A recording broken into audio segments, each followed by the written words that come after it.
গীতা, শ্রীমদ্ ভগবদ্ গীতা, সহজ সরল বাংলায়, ছোট বড় সবার জন্য, পঞ্চদশ অধ্যায়। নমস্কার, আমার নাম রঞ্জন। আমার আগের ভিডিও শ্রীমদ্ ভগবদ্ গীতা চতুর্দশ অধ্যায় গুণত্রয় বিভাগ যোগ দেখেছেন নিশ্চয়ই। এই অধ্যায়ে মানব জীবনের তিনটি মৌলিক গুণ সত্ত্ব, রজ ও তম এর প্রকৃতি, প্রভাব এবং এগুলির ঊর্ধ্বে ওঠার উপায় সম্পর্কে ভগবান শ্রীকৃষ্ণের অমূল্য উপদেশ তুলে ধরা হয়েছে। এই অধ্যায়ে জানা যায় কিভাবে এই তিন গুণ জীবাত্মাকে দেহ ও সংসারের সঙ্গে আবদ্ধ রাখে এবং কিভাবে একজন সাধক এই গুণত্রয়কে অতিক্রম করে পরম ব্রহ্মের উপলব্ধি লাভ করতে পারেন। আজ শুনবেন শ্রীমদ্ ভগবদ্ গীতা পঞ্চদশ অধ্যায় পুরুষোত্তম যোগ। শ্রী ভগবান বললেন, এই সংসার এক অব্যয় অশ্বত্থ বৃক্ষস্বরূপ। ইহার মূল ঊর্ধ্বভাগে, শাখা অধোভাগে, বেদ ইহার পত্র। যিনি এই জগৎ বৃক্ষকে জানেন, তিনিই বেদজ্ঞ। এই বৃক্ষ সত্ত্ব, রজ ও তমের গুণগুলি দ্বারা বৃদ্ধিপ্রাপ্ত ও বিষয়রূপ পল্লবাবিশিষ্ট শাখাগুলি নিচে, মধ্যভাগে ও ঊর্ধ্বে সর্বত্র বিস্তৃত। এই বৃক্ষের মূলগুলি অধোদেশে প্রসারিত এবং সেগুলি মনুষ্যলোকে সকাম কর্মের বন্ধনে আবদ্ধ। এই সংসার বৃক্ষের যেমন রূপ দেখা যায়, চিন্তা করলে তেমন উপলব্ধি হয় না, কারণ এর আদি অন্ত বা স্থিতি কিছুই নেই। তাই এই সুদৃঢ় মূল জগৎ সংসার রূপ অশ্বত্থ বৃক্ষকে দৃঢ় বৈরাগ্য রূপ শস্ত্রের দ্বারা ছেদন করে।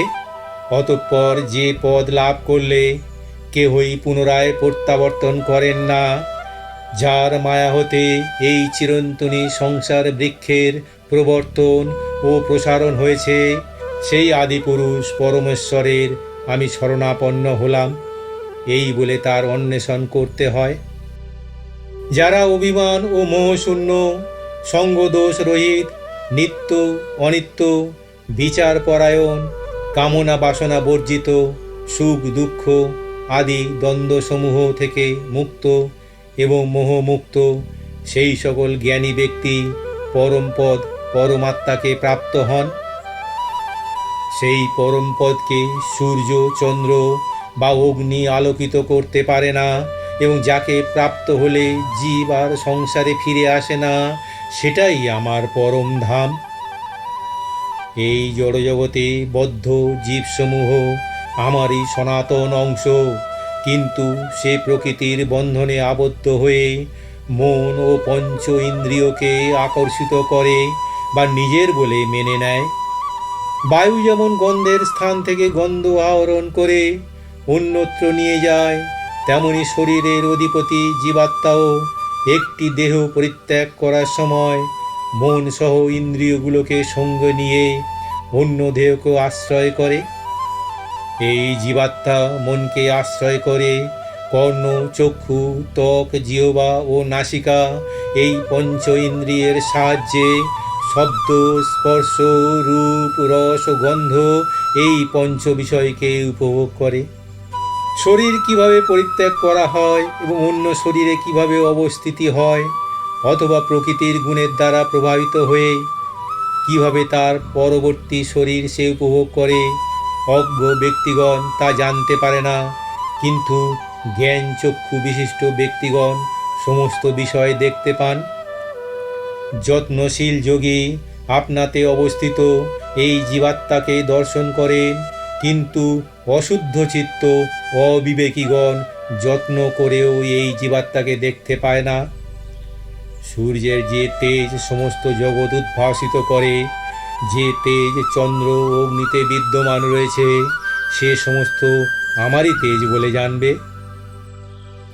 আমি পৃথিবীতে অনুপ্রবেশ করে নিজ শক্তির সাহায্যে সমস্ত প্রাণীকে ধারণ করি এবং আমি রসাত্মক চন্দ্ররূপে সকল ঔষধি অর্থাৎ বনস্পতিকে পরিস্ফুট করি। আমি প্রাণীগণের শরীরে অবস্থিত প্রাণ ও অপান বায়ুর সহিত মিলিত হয়ে বৈশানর জঠরাগ্নি রূপে 4 প্রকার খাদ্য পরিপাক করি। আমি সকল প্রাণীর হৃদয়ে অন্তর্যামী রূপে অবস্থান করি এবং আমার থেকেই স্মৃতি, জ্ঞান ও বিলোপ হয়। বেদসমূহের জ্ঞাতব্য বিষয় আমি বেদান্তকর্তা ও বেদবিদ। এ জগতে ক্ষর বা বিনাশশীল এবং অক্ষর বা অবিনাশী এই 2 প্রকারের পুরুষ অবস্থিত। তার মধ্যে সমস্ত প্রাণীর দেহ বিনাশশীল এবং জীবাত্মা হল অবিনাশী। এই ক্ষর ও অক্ষর ভিন্ন আর একটা উত্তম পুরুষ আছেন, ইনি পরমাত্মা। তিনি নির্বিকার ও নিয়স্তা রূপে ত্রিলোকে প্রবিষ্ট থেকে সকলের পালন পোষণ করেন। যেহেতু আমি ক্ষরের অতীত এবং অক্ষর থেকেও উত্তম, সেজন্য জগতে এবং বেদে আমি পুরুষোত্তম নামে খ্যাত।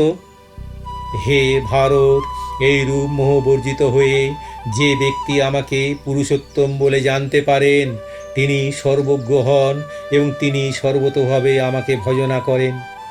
হে ভারত, আমি এই রূপে এই অত্যন্ত গোপনীয় রহস্য তোমার কাছে প্রকাশ করলাম।